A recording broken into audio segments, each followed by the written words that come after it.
দিয়ে কমপ্লিট করা হলো তো। এবার অক্সিলারি ভার্ব যে হ্যাজ আছে এর উপরে একটা ডাব্লিউ কোশ্চেন করা যাক।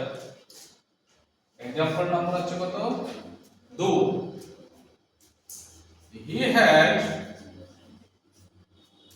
he has done the work. He has done the work. What? He has done the work. সে কাজটি করিয়াছে।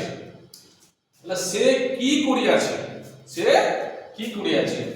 the work কাজটি, এটা হচ্ছে অ্যানসার। তাহলে এর ডাব্লিউ কোশ্চেন করলে কি হবে? প্রথমে ডাব্লিউ ওয়ার্ড যেটা আছে সেটাকে বসে দাও হোয়াট।